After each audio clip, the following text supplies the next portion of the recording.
ನಮ್ಮ ಭಾರತ ತಂಡ ಒಂದು ಐತಿಹಾಸಿಕ ದಾಖಲೆಯನ್ನು ಮಾಡಿದೆ. ಬೃಹತ್ ರನ್ಗಳ ಅಂತರದಿಂದ ಗೆಲುವು ಸಾಧಿಸಿದ ನಮ್ಮ ಟೀಮ್ ಇಂಡಿಯಾ 2 ಸೆಂಚುರಿಗಳ ನೆರವಿನಿಂದ ಭಾರತ ತಂಡಕ್ಕೆ ಒಂದು ದೊಡ್ಡ ಗೆಲುವು ಸಿಕ್ಕಂತಾಗಿದೆ.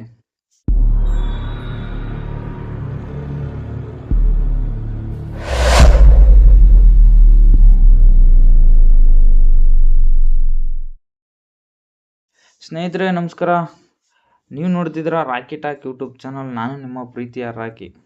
ಸ್ನೇಹಿತರೆ, ನಮ್ಮ ಭಾರತ ಮಹಿಳಾ ತಂಡ ಒಂದು ದೊಡ್ಡ ಐತಿಹಾಸಿಕ ದಾಖಲೆಯನ್ನು ಮಾಡಿದೆ. ಸೊ ಅದು ಇವತ್ತಿನ ಒಂದು ಇಂಟ್ರೆಸ್ಟಿಂಗ್ ಕ್ರಿಕೆಟ್ ಸುದ್ದಿಯನ್ನು ನಾನು ನಿಮಗೆ ತಿಳಿಸುವಂಥ ಪ್ರಯತ್ನ ಮಾಡ್ತೇನೆ. ಸೊ ಅದಕ್ಕಿಂತ ಮುಂಚೆ ನೀವಿನ್ನೂ ನನ್ನ ಚಾನಲ್ನ ಸಬ್ಸ್ಕ್ರೈಬ್ ಮಾಡಿಲ್ಲ ಅಂದರೆ ದಯವಿಟ್ಟು ಸಬ್ಸ್ಕ್ರೈಬ್ ಮಾಡಿ, ಮತ್ತು ಪಕ್ಕದಲ್ಲಿರುವ ಕಾಣುತ್ತಿರುವಂಥ ಬೆಲ್ಲೈಕನ್ನ ಕ್ಲಿಕ್ ಮಾಡೋದನ್ನು ಮಾತ್ರ ಮರಿಬೇಡಿ ಅಂತ ಹೇಳ್ತಾ, ಮಹಿಳೆಯರ ICC ಚಾಂಪಿಯನ್ಶಿಪ್ ಟೂರ್ನಿಯ ಕೊನೆಯ ಪಂದ್ಯದಲ್ಲಿ ನಮ್ಮ ಭಾರತದ ಮಹಿಳಾ ತಂಡ ಒಂದು ದೊಡ್ಡ ಗೆಲುವನ್ನು ಸಾಧಿಸಿದೆ.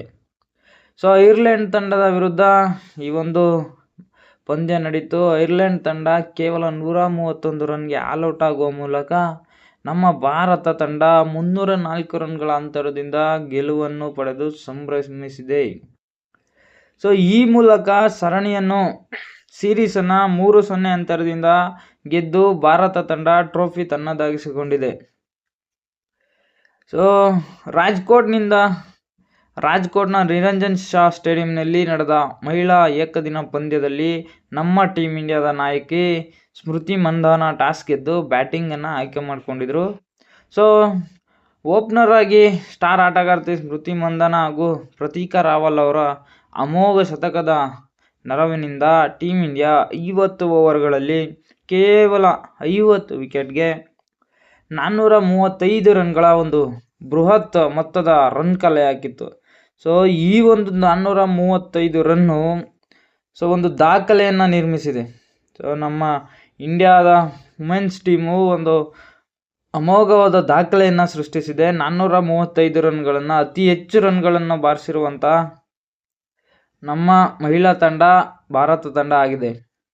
ಸೊ ನಾಯಕಿ ಸ್ಮೃತಿ ಮಂಧಾನ ಕೇವಲ 70 ಎಸೆತಗಳಲ್ಲಿ ಶತಕ ಸಿಡಿಸಿ ಅತಿ ವೇಗದ ಸೆಂಚುರಿ ಬಾರಿಸಿದ ಖ್ಯಾತಿಗೆ ಪಾತ್ರರಾಗಿದ್ದಾರೆ. ಸೊ ನಮ್ಮ ಕ್ಯಾಪ್ಟನ್ ಆಗಿರುವಂಥ ಸ್ಮೃತಿ ಮಂಧಾನ ಅವರು ಸಹ ಒಂದು ರೆಕಾರ್ಡನ್ನು ಕ್ರಿಯೇಟ್ ಮಾಡಿದ್ದಾರೆ. ಅದು 70 ಬಾಲ್ಗಳಲ್ಲಿ ಸೆಂಚುರಿ ಹೊಡೆಸಿ ಒಂದು ರೆಕಾರ್ಡನ್ನು ಬ್ರೇಕ್ ಮಾಡಿದ್ದಾರೆ ಅಂತಲೇ ಹೇಳ್ಬೋದು. ಸ್ಮೃತಿ ಮಂಧಾನ ಒಟ್ಟು 87 ಎಸೆತಗಳಲ್ಲಿ 12 ಬೌಂಡ್ರಿ, 7 ಸಿಕ್ಸರ್ ಸಮೇತ 135 ರನ್ಗಳನ್ನು ಬಾರಿಸಿ ವಿಕೆಟನ್ನು ಒಪ್ಪಿಸಿದ್ರು. ಆರಂಭದಿಂದಲೂ ಸ್ಮೃತಿ ಮಂಧಾನಗೆ ಜೋಡಿಯಾದ ಪ್ರತೀಕಾ ರಾವಲ್ ಅವರು ನಿಧಾನವಾದ ಸ್ವಲ್ಪ ಬ್ಯಾಟಿಂಗ್ ಪ್ರದರ್ಶನ ಮಾಡಿ 100 ಎಸೆತಗಳಲ್ಲಿ ಸೆಂಚುರಿಯನ್ನು ಸಿಡಿಸಿದರು. ಸೊ ಈ ಮೂಲಕ ಏಕದಿನ ಪಂದ್ಯದಲ್ಲಿ ತಮ್ಮ ಚೊಚ್ಚಲ ಶತಕ ಸಿಡಿಸಿದಲ್ಲದೆ 129 ಬಾಲ್ಗಳಲ್ಲಿ ಪ್ರತೀಕಾ ರಾವಲ್ ಅವರು 1 ಸಿಕ್ಸರ್, 20 ಬೌಂಡರಿಗಳಿಂದ 154 ರನ್ಗಳನ್ನು ಕಲೆ ಹಾಕಿ ಒಂದು ದಾಖಲೆಯನ್ನು ಮಾಡಿದ್ದಾರೆ. ಸೊ ಈ ಒಂದು ಪಂದ್ಯದಲ್ಲಿ ರಿಚಾ ಘೋಷ್ ಕೂಡ ಒಂದು ಅರ್ಧ ಶತಕವನ್ನು ಸಿಡಿಸಿ ತಂಡಕ್ಕೆ ಏನೋ ಸ್ವಲ್ಪ ನೆರವಾದರು. ಸೊ ಈ ಮೂವರ ಬ್ಯಾಟಿಂಗ್ ಬಲದಿಂದ ಭಾರತ ಬೃಹತ್ ಮೊತ್ತದ ರನ್ನನ್ನು ಕಲೆ ಹಾಕೋದಕ್ಕೆ ಸಾಧ್ಯ ಆಗಿದೆ.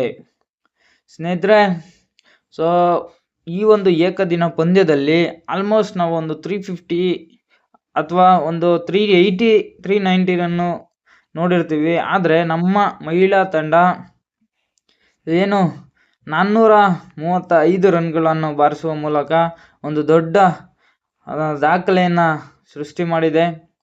ಸೊ 3-0 ಅಂತರದಿಂದ ಈ ಒಂದು ಸೀರೀಸನ್ನು, ಐರ್ಲೆಂಡ್ ವಿರುದ್ಧದ ಪಂದ್ಯ ಏಕದಿನ ಸರಣಿಯನ್ನು ನಮ್ಮ ಭಾರತ ಮಹಿಳಾ ತಂಡ ಗೆದ್ದು ಸಂಭ್ರಮಿಸಿದೆ. ಸೊ ಇದು ಇವತ್ತಿನ ಕ್ರಿಕೆಟ್ ಸುದ್ದಿಯಾಗಿತ್ತು. ಈ ವಿಡಿಯೋ ನಿಮ್ಗೆ ಇಷ್ಟ ಆಗಿದ್ರೆ ದಯವಿಟ್ಟು ಒಂದು ಲೈಕ್ ಮಾಡಿ, ಮತ್ತು ಕಾಮೆಂಟ್ ಮಾಡಿ, ಶೇರ್ ಮಾಡಿ ಅಂತ ಹೇಳ್ತಾ ಈ ವಿಡಿಯೋನ ಮುಗಿಸ್ತಾ ಇದ್ದೀನಿ. ಸಿಗೋಣ ಮುಂದಿನ ವಿಡಿಯೋದಲ್ಲಿ. ಟಾಟಾ, ಬಾಯ್ ಬಾಯ್, ಟೇಕ್ ಕೇರ್.